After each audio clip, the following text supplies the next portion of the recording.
सच्ची और अच्छी खबर लखनऊ दर्पण न्यूज। सबसे पहले चुनाव आयोग मतदाताओं के नाम एक संदेश देना चाहता है। भारत के संविधान के अनुरूप भारत का हर नागरिक जो 18 वर्ष की आयु पूरी कर चुका हो उसे मतदाता अवश्य बनना चाहिए और मतदान भी अवश्य करना चाहिए। आप सभी जानते हैं कि कानून के अनुरूप हर राजनीतिक दल का जन्म चुनाव आयोग में रजिस्ट्रेशन से ही होता है। तो फिर चुनाव आयोग उन्हीं राजनीतिक दलों में भेदभाव कैसे कर सकता है? चुनाव आयोग के लिए न तो कोई विपक्ष है न तो कोई पक्ष है, सब समकक्ष हैं। चाहे किसी भी राजनीतिक दल का कोई भी हो,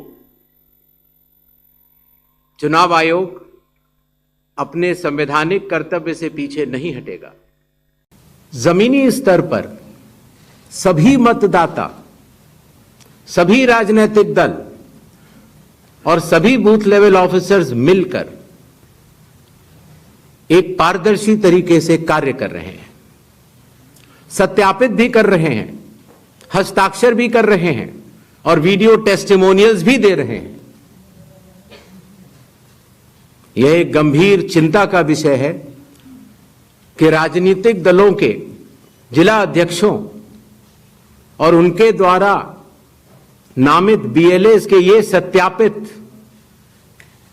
दस्तावेज, टेस्टिमोनियल्स, उनकी आवाज, उनके स्वयं के राज्य स्तर के या राष्ट्रीय स्तर के नेताओं तक या तो पहुंच नहीं पा रही है और या फिर जमीनी सच को नजरअंदाज करते हुए भ्रम फैलाने की कोशिश की जा रही है। सत्य तो यह है कि कदम से कदम मिलाकर सभी स्टेक होल्डर्स बिहार के एसआईआर को पूर्ण रूप से सफल बनाने के लिए कटिबद्ध हैं, प्रयत्न कर रहे हैं और कठिन परिश्रम कर रहे हैं। जब बिहार के 7 करोड़ से भी अधिक मतदाता चुनाव आयोग के साथ खड़े हैं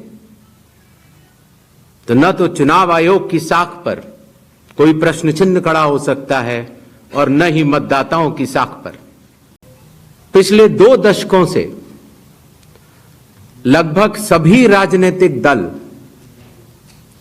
मतदाता सूची में त्रुटियों के सुधार के लिए मांग करते रहे हैं और इसी मांग को पूरा करने के लिए ही चुनाव आयोग ने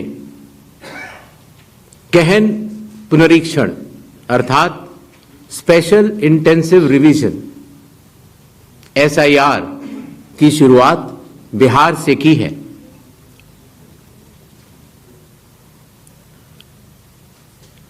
एसआईआर की प्रक्रिया में सभी मतदाता, बूथ लेवल ऑफिसर्स और सभी राजनीतिक दलों द्वारा नामित 1.6 लाख बीएलएस ने मिलकर एक प्रारूप सूची तैयार की है। इस प्रारूप सूची की एक कॉपी आप सभी लोगों को दी गई है, जिसमें कि हर बूथ में जब यह प्रारूप सूची तैयार की जा रही थी तो सभी राजनीतिक दलों के बूथ लेवल एजेंट्स ने उसे हस्ताक्षर के साथ भी सत्यापित किया है। इस प्रारूप सूची में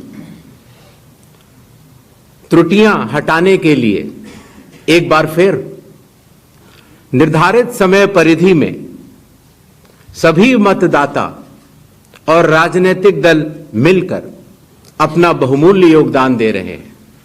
कानून के अनुसार अगर समय रहते मतदाता सूचियों में त्रुटियां साझा न की जाएं, मतदाता द्वारा अपना प्रत्याशी चुनने के 45 डेज के भीतर माननीय उच्च न्यायालय में चुनाव याचिका दायर न की जाए और फिर वोट चोरी जैसे गलत शब्दों का इस्तेमाल करके जनता को गुमराह करने का असफल प्रयास किया जाए, तो यह भारत के संविधान का अपमान नहीं तो और क्या है। जहां तक कि मशीन रीडेबल मतदाता सूची का सवाल है, माननीय सुप्रीम कोर्ट 2019 में ही कह चुका है कि यह मतदाता की निजता का हनन हो सकता है। Voter privacy can be breached. Lok Sabha के चुनाव की प्रक्रिया में 1 करोड़ से भी अधिक कर्मचारी, 10 लाख से भी अधिक बूथ लेवल एजेंट्स, 20 लाख से भी अधिक प्रत्याशियों के पोलिंग एजेंट्स चुनाव के लिए कार्य करते हैं। इतने सारे लोगों के समक्ष इतनी पारदर्शी प्रक्रिया में क्या कोई भी मतदाता वोट की चोरी कर सकता है? हमने कुछ दिन पहले देखा कि कई मतदाताओं की फोटो उनकी अनुमति के बिना मीडिया के समक्ष रखी गई, उनके ऊपर आरोप लगाए गए, उनका इस्तेमाल किया गया। क्या अपनी माताओं, बहुओं, बेटियों सहित किसी भी मतदाता की सीसीटीवी वीडियो चुनाव आयोग को साझा करनी चाहिए क्या? मतदाता सूची में जिसका नाम होता है वही अपने प्रत्याशी को चयनित करने के लिए वोट डालता है। लोकसभा के चुनाव की प्रक्रिया में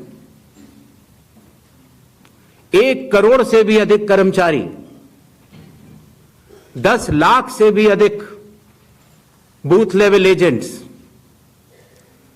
20 लाख से भी अधिक प्रत्याशियों के पोलिंग एजेंट्स चुनाव के लिए कार्य करते हैं। इतने सारे लोगों के समक्ष इतनी पारदर्शी प्रक्रिया में क्या कोई भी मतदाता वोट की चोरी कर सकता है? कुछ मतदाताओं द्वारा दोहरे मतदान के आरोप लगाए गए, सबूत मांगने पर जवाब नहीं मिला। ऐसे मिथ्या आरोपों से न तो चुनाव आयोग डरता है और न ही कोई मतदाता। जब चुनाव आयोग के कंधे पर बंदूक रखकर भारत के मतदाताओं को निशाना बनाकर राजनीति की जा रही हो, तो आज चुनाव आयोग सबको स्पष्ट करना चाहता है कि चुनाव आयोग निडरता के साथ सभी गरीब, अमीर, बुजुर्ग, महिला, युवा सहित सभी वर्गों और सभी धर्मों के मतदाताओं के साथ बिना किसी भेदभाव के चट्टान की तरह खड़ा था, खड़ा है और खड़ा रहेगा। जय हिंद, जय भारत।